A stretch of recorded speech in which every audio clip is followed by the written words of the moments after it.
Hello everybody, the Red Shirt Boys back with part 2 of The Closet. And if you watched part 1 of The Closet, then God bless you, because I couldn't do it. I went back and tried to watch that thing and it was painful. So sorry about that. I'll try to do better. But remember, I'm not an actor and I don't even play one on TV. So cut me some slack. Anyway, here we are in the closet itself. And as you can see, it is just a standard closet, one rod on each side, the wall, nothing over here but just one rod and one shelf on both sides, and a whole bunch of space up there above. So the plan is to take all this stuff out, all of this off the wall, take these brackets out, all this stuff, take it out, all of that, take all of this out. And when we do, it's going to damage the wall behind it. And I don't know if they glued it or just nailed it. So we'll have to address that however it goes. And patch and fill and repaint this to get it decent so it doesn't look too trashy. And this plug here, there used to be, right here, there was a panel for an alarm system, and they needed power for it. So this is going to be in one of the shelves. The shelves are going to go right here. So I got to move this up to about there. Okay, well, that's about all for the intro. So let me get started.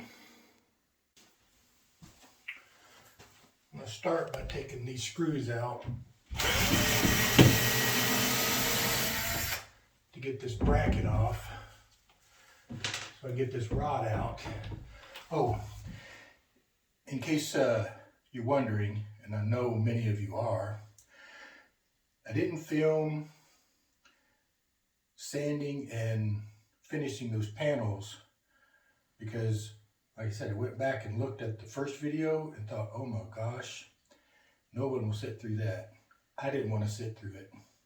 I didn't want to sit through sanding it, but anyway, I did. It's done. All the parts are ready to be installed. They're just in the garage. They're just waiting for me to get all this out and the room prepped. There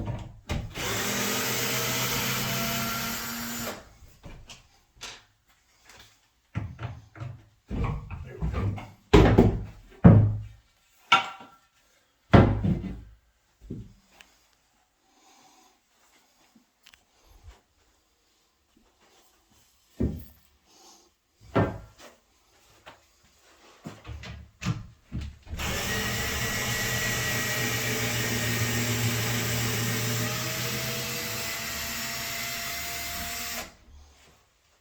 This is a pretty interesting solution to a problem that didn't exist.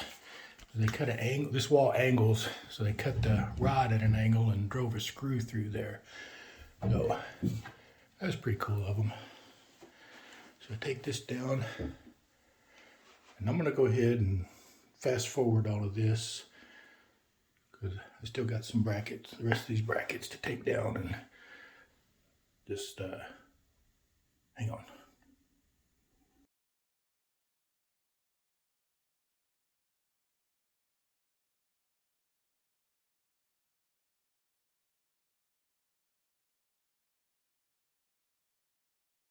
Okay, what I'm doing here is hammered up on this to get a gap in here.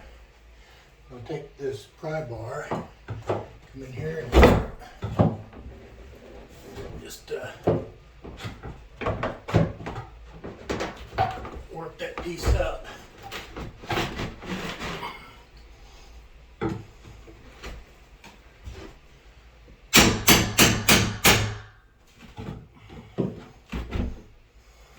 And work it all the way down to the end.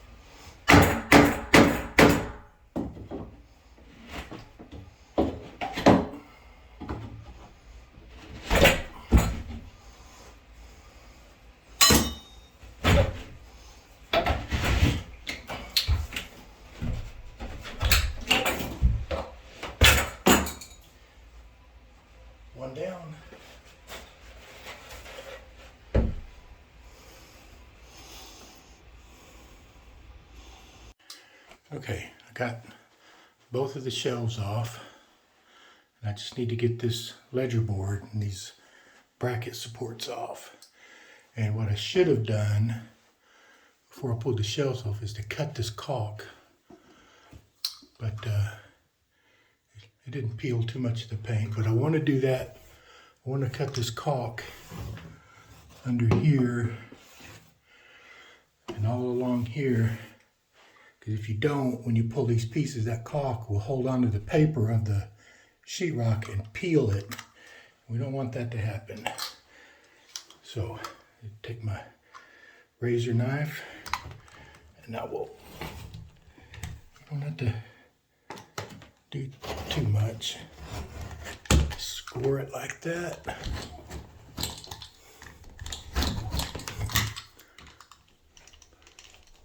And there. And that should be good for that. So now,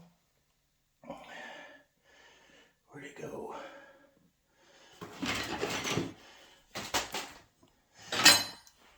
A little trim bar here. You might be tempted on something like this to just jam it down here and pry it off. Jam it here and pry it off. But what you'll end up doing is punching a hole in the sheetrock, because this is nailed into studs. In this corner, there's studs here, and these nails are into that, and those are a lot stronger than that sheetrock. So here's how you take care of that.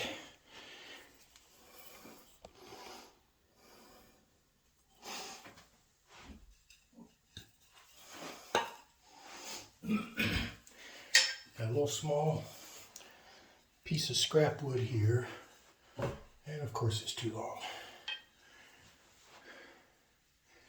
What I want to do is get as close to this corner as I can, jam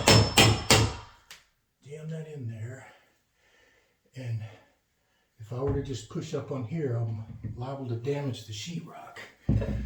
So put this behind it, and that distributes the weight, and that comes right out.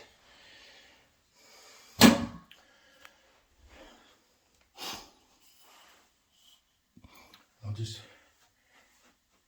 keep going.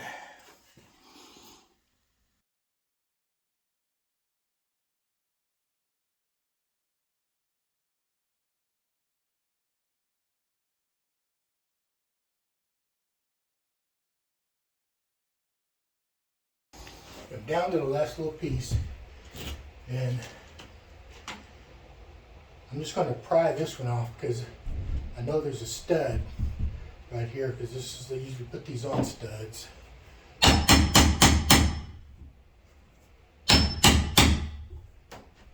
So there's not near as much risk of punching through the sheetrock where there's a stud. So it comes right out. And I want to show you another trick too. For all these nails, and if you want to break them off, you can't pull them out. It's just not going to happen. And if you try to cut them off, you end up with a point right there, and that could mar your finish or be a problem later on. So what you do is take your side cutters like this and grab it, and then give it a frontwards and backwards motion. And when you do, that'll break off below the surface. And if this were a finished piece, you could sand that down, put a little filler in there, and you'll be good. Do this one more time. Don't rock it back and forth. Push it forward and backwards. Every time it works. Okay. We got some nails sticking out of the wall here. I gotta pull out, and And see, this is what I was talking about needing to clean up. And I'll have to pull all this caulk off, make sure there aren't any more nails sticking in. Oh, there's one. Where else? There's one in that corner, a few more right there. We get that done, and oh, for cleaning the caulk, I've got 2 scrapers. I got this one here that I won't be using because see the corners, they're sharp, and when you're scraping along here, these sharp corners can dig into your finish, so don't use that one. I've got this one where I rounded the corners off so that when I go to scrape, those corners don't dig into the paint, or and you can just go right along here, cut that off. Now, when I get through patching, there'll be a line right there, but this is all going to get either shelves or clothes hanging in here. It won't hardly be noticeable. I've also got these holes up there in the wall to patch. Whoever lived here before, they had some hokey little shelves up there. And on this side too, they had some shelving that we pulled out because I just didn't like it. So let me get all this cleaned up and get this mess cleaned up. And that might do it for today. We'll see. Okay, I got everything cleaned up, all the old caulk removed, all the old nails out. All I got to do now is patch, fill these holes with some spackle or some drywall mud, and be ready to go back together. One thing I noticed, tape measure, but look at this, 17 and 3 something, 8, 99 and a 16th, another 8 and a 16. So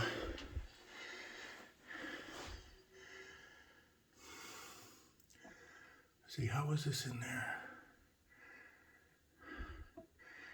Yeah, somebody came in here and measured, wrote the dimensions on the wall, and the X probably meant don't put this piece in first, put this piece in, and then from there to there. No, that's not it, because this piece, these went all the way to the wall. So X meant put that first. Wall to wall was 99 and something 16th. These pieces are 8-inch. And then from this piece out here, 17, same here. I just think that's pretty cool. I don't know where this dimension here is. Maybe it's up here or down here underneath the paint. There's 20 inches from there to there. Anyway, I think it's pretty cool.